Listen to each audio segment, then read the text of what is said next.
Manusia sudah mampu menjelajahi luar angkasa hingga ratusan ribu kilometer dari bumi.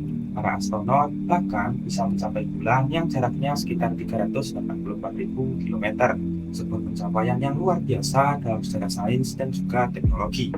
Namun, ketika kita melihat ke arah yang sebaliknya, yaitu ke dalam bumi yang kita pijak setiap hari, situasinya justru sangat berbeda. Lubang terdalam yang pernah dibuat manusia sekalipun, yaitu pola super deep borehole, hanya mencapai kedalaman sekitar 12 km. Jika dibandingkan dengan radius bumi yang lebih dari 6.000 km, angka tersebut sebenarnya sangat kecil. Nah, dari sini muncul satu pertanyaan yang menurut saya cukup menarik. Bagaimana mungkin kita bisa memahami struktur dalam bumi secara detail, bahkan sampai ke inti, padahal kita belum pernah benar-benar mencapainya. Halo semuanya, saya Faisal Farenzi dengan NRP 501725109 dari kelas Pemodelan Data Geofisika A. Pada video ini, saya akan membahas sebuah buku yang berjudul Geophysics A Very Short Introduction, karya William Lowry. Buku ini itu menjelaskan bagaimana ilmu geofisika itu digunakan untuk memahami bumi, mulai dari bagian terdalamnya hingga fenomena yang terjadi di permukaan. Di video ini, saya akan mengulas isi buku ini secara bertahap per chapternya, kemudian akan memberikan analisis, refleksi, serta penilaian akhir terhadap buku ini. Kita masuk ke chapter yang pertama, What is Geophysics?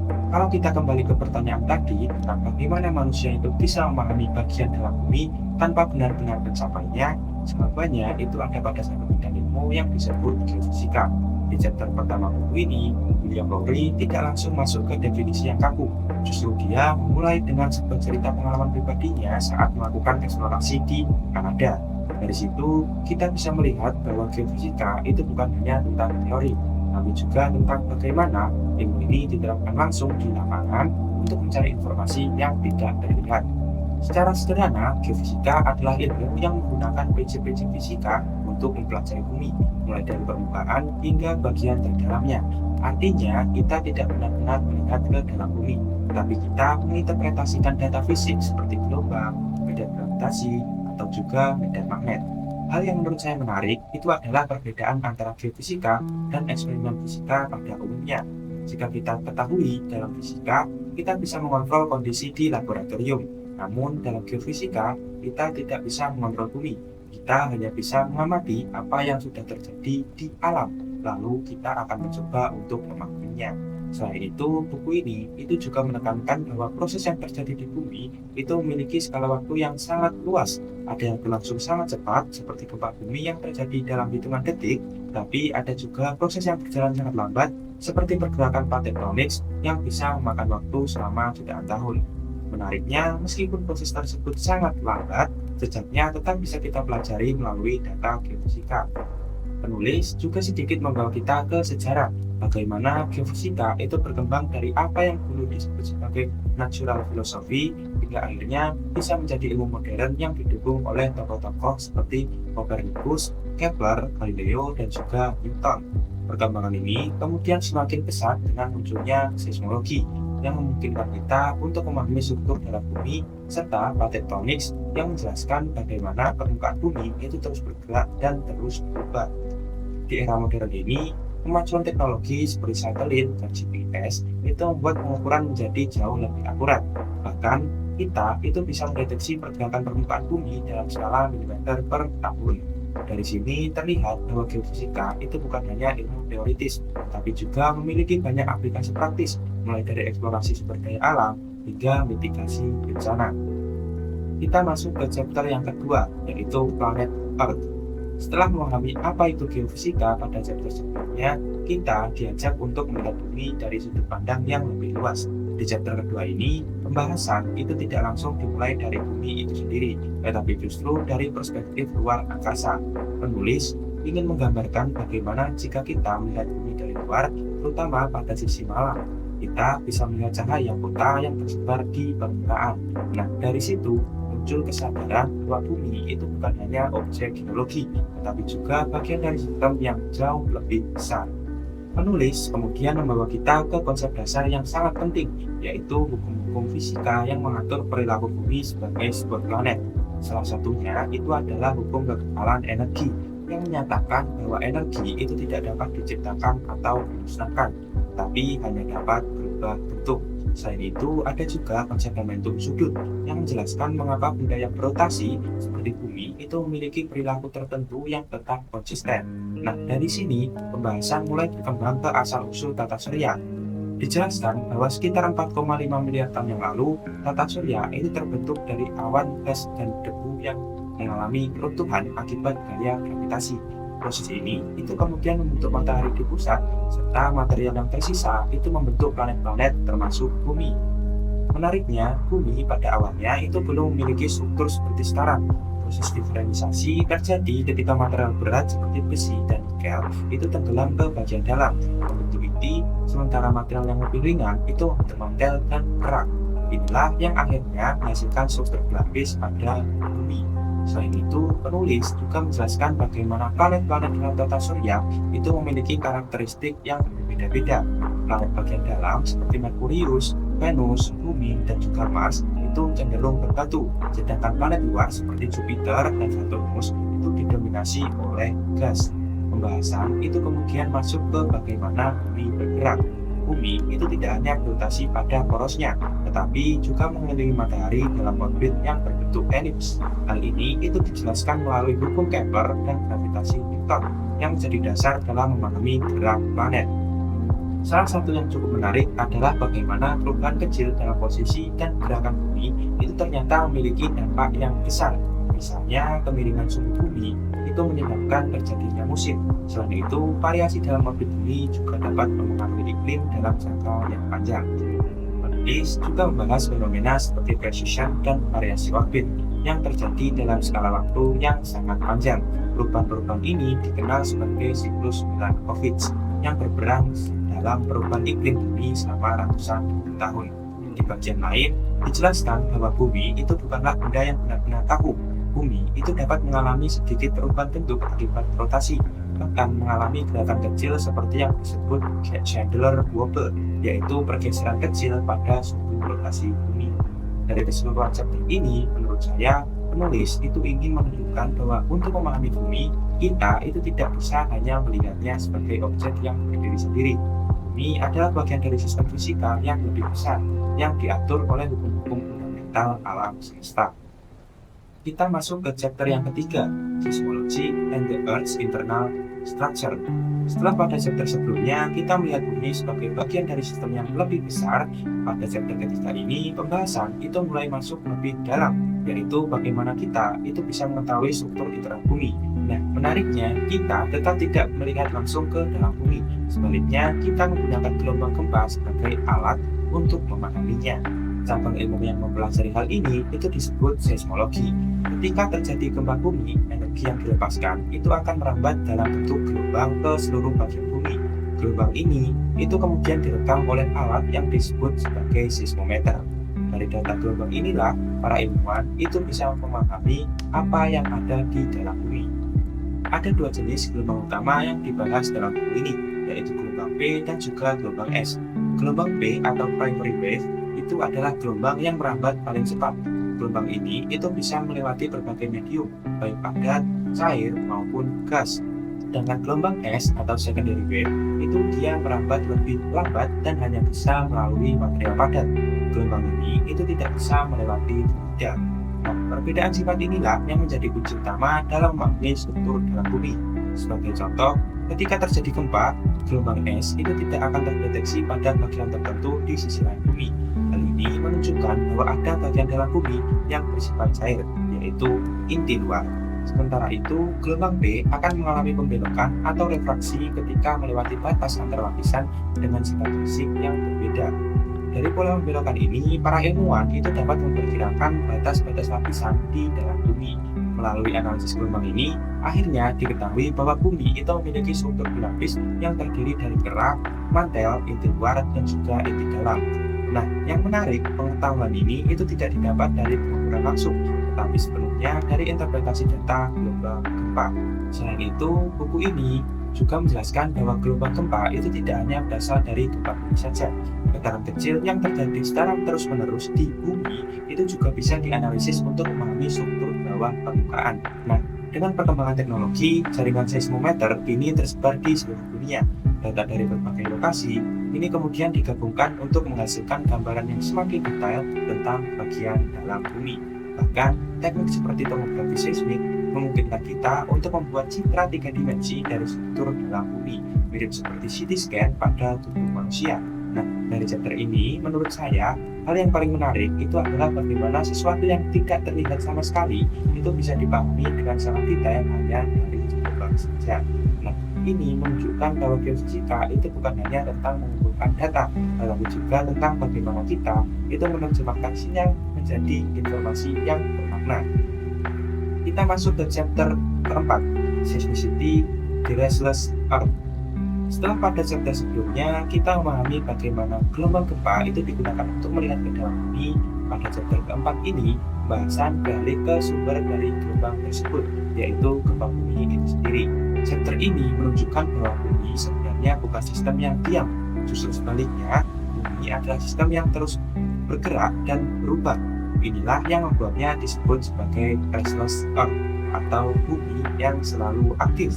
Gempa bumi terjadi akibat pelepasan energi secara tiba-tiba di dalam bumi. Energi ini berasal dari akumulasi tekanan yang terjadi karena pergerakan lempeng tektonik. Permukaan bumi itu tersusun atas lempeng besar yang terus bergerak. Meskipun pergerakannya sangat lambat, hanya beberapa sentimeter per tahun, namun ketika lempeng ini itu saling berinteraksi, misalnya bertabrakan, menjauh, ataupun bergeser, tegangannya itu akan terus terakumulasi. Nah, ketika tegangan ini sudah melebihi kekuatan batuan, maka akan terjadi patahan yang tiba-tiba, dan disitulah gempa bumi akan terjadi. Penulis menjelaskan konsep ini melalui model yang dikenal sebagai elastic rebound. Dalam model ini, batuan di sekitar patahan itu sebenarnya mengalami deformasi secara perlahan seiring waktu. Namun, ketika batas elastisnya itu terlampaui, batuan itu akan kembali ke posisi semula secara tiba-tiba, dan energi yang tersimpan itu dilepaskan sebagai gelombang gempa. Hal ini itu menjelaskan mengapa gempa itu sering terasa mendadak, padahal proses akumulasinya itu bisa berlangsung sangat lama. Selain itu, buku ini juga membahas bahwa gempa bumi itu tidak terjadi secara acak. Sebagian besar gempa itu terkonsentrasi di batas-batas lempeng tektonik, seperti di zona subduksi, pembuatan samudra, dan patahan dalam swarm. Distribusi global gempa ini menjadi salah satu bukti kuat dari teori plate tectonics. Penulis juga menjelaskan bahwa tidak semua gempa itu memiliki mekanisme yang sama. Ada beberapa jenis patahan, seperti patah normal, patah naik, dan patah geser. Masing-masing itu mencerminkan jenis gaya yang bekerja di dalam bumi, apakah itu tarikan, tekanan, ataupun geseran. Dengan menganalisis pola gelombang gempa, ilmuwan itu bahkan bisa menentukan mekanisme patahan yang terjadi yang dikenal sebagai vokal mekanisme. Menariknya, meskipun gempa bumi itu sering dianggap sebagai bencana, namun dalam konteks geofisika, gempa bumi itu justru menjadi sumber informasi yang sangat berharga. Tanpa gempa, kita itu tidak akan memiliki data gelombang seismik yang cukup untuk memahami struktur dalam bumi. Dari chapter ini, menurut saya, kita jadi bisa melihat gempa dari sudut pandang yang berbeda, bukan hanya sebagai peristiwa destruktif, tapi juga sebagai bagian dari dinamika alami bumi yang terus berlangsung. Kita masuk ke chapter yang kelima, Gravity and the Figure of the Earth. Setelah membahas bagaimana gempa terjadi dan bagaimana bumi itu terus bergerak, pada chapter kelima ini kita akan diajak untuk melihat bumi dari sudut pandang yang berbeda, yaitu melalui gaya gravitasi. Selama ini kita sering membayangkan bumi itu sebagai bola yang sempurna, namun dalam kenyataannya bentuk bumi itu tidak benar-benar bulat. Memiliki bentuk yang disebut sebagai oblate spheroid, yaitu sedikit tepat di bagian kutub dan lebih mengembung di bagian ekuator. Hal ini terjadi karena rotasi bumi yang menyebabkan adanya gaya sentrifugal, sehingga material di sekitar ekuator itu akan terdorong sedikit keluar. Meskipun perbedaannya tidak terlalu besar, bentuk ini itu cukup berpengaruh dalam studi geofisika, terutama ketika kita berbicara tentang gravitasi. Nah, penulis itu menjelaskan bahwa gaya gravitasi di permukaan bumi itu tidak sama di setiap tempat. Nilainya bisa berbeda tergantung pada beberapa faktor, seperti ketinggian, bentuk bumi, serta distribusi massa di bawah permukaan. Sebagai contoh, daerah yang memiliki massa jenis lebih tinggi, seperti batuan yang lebih padat, itu akan menghasilkan gaya gravitasi yang sedikit lebih besar dibandingkan daerah sekitarnya. Sebaliknya, daerah dengan material yang lebih ringan akan menunjukkan nilai gravitasi yang lebih kecil. Nah, Perbedaan inilah yang kemudian dimanfaatkan dalam metode geofisika, khususnya dalam survei gravitasi, untuk mengidentifikasi struktur bawah permukaan bumi. Konsep penting lain yang dibahas adalah geoid. Geoid sendiri merupakan permukaan imajiner yang merepresentasikan rata-rata permukaan laut jika hanya dipengaruhi oleh gravitasi dan rotasi bumi. Namun, karena distribusi massa di dalam bumi itu tidak seragam, permukaan geoid ini itu tidak rata, melainkan memiliki undulasi atau naik turun di berbagai tempat. Dengan bantuan teknologi satelit, variasi geoid ini itu dapat diukur dengan sangat teliti. Data ini kemudian digunakan untuk memahami struktur internal bumi serta berbagai fenomena geodinamika. Selain itu, buku ini itu juga menyinggung bagaimana perubahan massa di dalam bumi, seperti pencairan es atau pergerakan material di dalam mantel itu dapat mempengaruhi distribusi dari gravitasi. Artinya, gravitasi itu bukan hanya gaya yang menarik ke bawah, tapi juga menjadi alat untuk membaca perubahan yang terjadi di dalam bumi. Dari chapter ini, menurut saya, hal yang paling menarik adalah bagaimana sesuatu yang terasa sangat sederhana seperti gravitasi itu ternyata menyimpan informasi yang sangat kompleks tentang kondisi bawah permukaan. Ini menunjukkan bahwa dalam geofisika, bahkan hal yang paling mendasar sekalipun itu bisa menjadi kunci untuk memahami bumi secara lebih dalam. Kita masuk ke chapter yang ke-6, The Earth's Heat. Setelah memahami bagaimana bumi itu bergerak dan bagaimana struktur internalnya itu dipelajari, pada chapter ke-6 ini, kita itu diajak untuk melihat satu pertanyaan dasar. Apa yang sebenarnya menggerakkan semua proses di dalam bumi? Nah, jawabannya adalah panas. Bumi itu bukanlah benda yang dingin dan pasif. Di dalamnya terdapat energi panas yang sangat besar yang menjadi penggerak berbagai proses geologi seperti konveksi mantel, aktivitas vulkanik, hingga pergerakan lintung tektonik. Penulis itu menjelaskan bahwa panas di dalam bumi itu berasal dari dua sumber utama.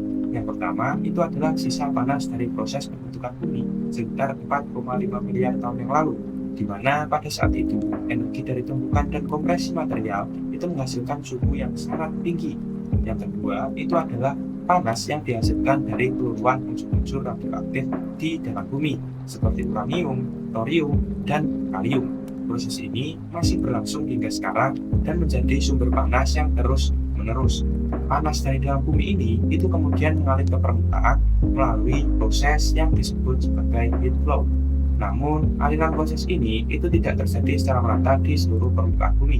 Sebagai contoh, daerah di sekitar permukaan samudra itu memiliki heat flow yang lebih tinggi dibandingkan daerah benua yang stabil. Hal ini itu menunjukkan bahwa ada proses dinamis yang terjadi di bawah permukaan, terutama terkait dengan pembentukan kerak samudra yang baru. Selain itu, buku ini juga menjelaskan mekanisme perpindahan panas di dalam bumi. Ada 3 cara utama, yaitu konduksi, konveksi, dan juga radiasi. Namun, dalam konteks bumi, konduksi dan konveksi itu adalah yang paling dominan. Konduksi itu terjadi ketika panas merambat melalui material padat tanpa perbedaan massa, sedangkan konveksi itu melibatkan pergerakan material itu sendiri, seperti yang terjadi di mantel bumi. Konveksi inilah yang menjadi kunci dalam memahami dinamika bumi, di mana material panas dari bagian dalam itu akan naik, sementara material yang lebih dingin itu akan turun. Siklus ini menciptakan arus konveksi yang secara perlahan menggerakkan lempeng tektonik di permukaan. Penulis juga menyinggung bahwa hubungan antara suhu dan tekanan di dalam bumi itu sangat kompleks, di mana pada kedalaman tertentu suhu itu bisa cukup tinggi untuk melelehkan batuan, tetapi tekanan yang besar juga dapat menahan material untuk tetap dalam keadaan padat. Hal ini menjelaskan mengapa sebagian besar mantel bumi itu tetap padat meskipun suhunya sangat tinggi. Nah, dari chapter ini menurut saya hal yang paling menarik itu adalah bagaimana panas yang tidak terlihat ini justru menjadi penggerak utama hampir semua proses geologi di bumi. Tanpa panas internal, bumi itu mungkin akan menjadi planet yang statis dan tidak memiliki aktivitas seperti yang kita lihat sekarang. Kita masuk ke chapter ke-7, The Earth's Magnetic Field. Setelah membahas panas sebagai sumber energi yang menggerakkan bumi, pada chapter ke-7 ini kita diajak untuk memahami fenomena lain yang juga tidak terlihat, tetapi memiliki peran yang sangat penting, yaitu medan magnet bumi. Kalau kita ingat, kompas itu selalu menunjuk ke arah utara. Hal ini sebenarnya terjadi karena bumi itu bertindak sebagai magnet raksasa. Medan magnet bumi itu dapat dibayangkan seperti medan magnet pada batang magnet yang memiliki kutub utara dan kutub selatan. Namun, tentu saja mekanisme dibaliknya itu jauh lebih kompleks dibandingkan dengan magnet biasa. Penulis menjelaskan bahwa medan magnet bumi itu dihasilkan oleh proses yang disebut geodinamo, yaitu pergerakan material cair yang konduktif di dalam inti luar bumi. Seperti yang sudah dibahas sebelumnya, inti luar bumi itu terdiri dari logam cair, terutama besi dan juga nikel. Pergerakan fluida ini yang dipicu oleh panas dari dalam bumi akan menghasilkan arus listrik. Nah, arus listrik inilah yang kemudian membangkitkan medan magnet. Dengan kata lain, medan magnet bumi itu sebenarnya merupakan hasil dari kombinasi antara panas, pergerakan fluida, dan juga prinsip elektromagnetik.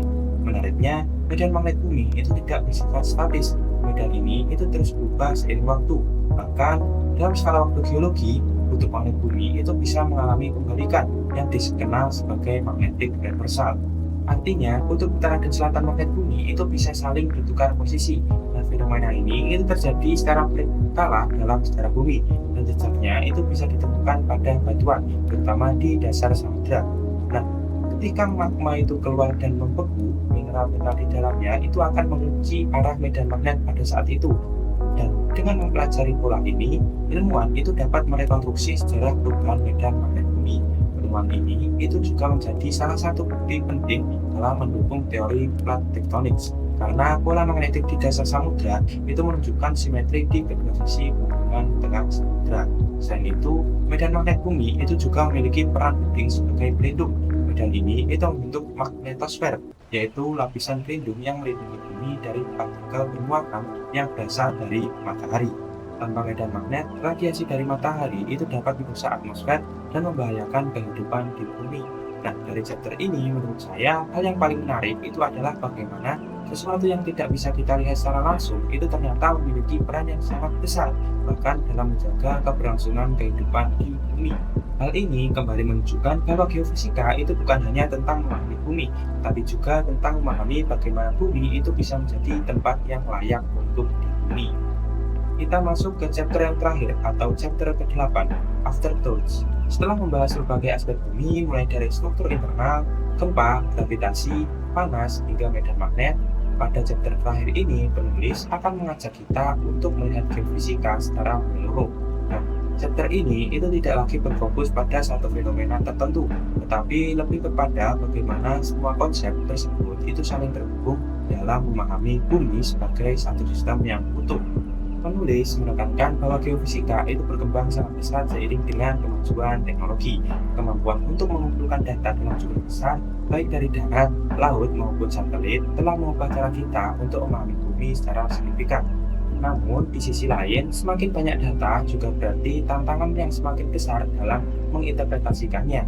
Geofisika bukan hanya soal mengukur, tapi juga tentang bagaimana menyusun model yang tepat untuk menjelaskan fenomena yang kompleks. Penulis juga menyinggung bahwa masih banyak hal tentang bumi yang belum sepenuhnya kita pahami.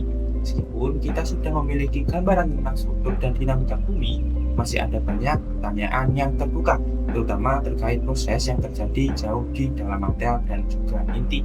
Hal ini menunjukkan bahwa geofisika adalah ilmu yang terus berkembang, bukan ilmu yang sudah selesai.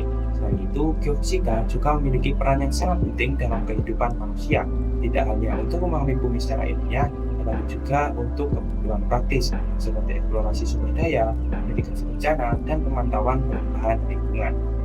Setelah membaca buku ini secara keseluruhan, saya melihat bahwa Geophysics A Very Short Introduction ini itu berhasil menyajikan konsep-konsep geofisika dengan cara yang ringkas tapi juga tetap komprehensif.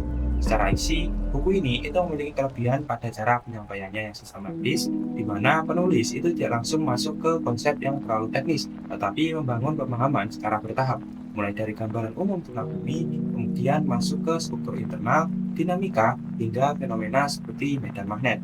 Hal ini membuat buku ini itu relatif mudah untuk diikuti, bahkan bagi pembaca yang belum memiliki latar belakang geofisika yang kuat.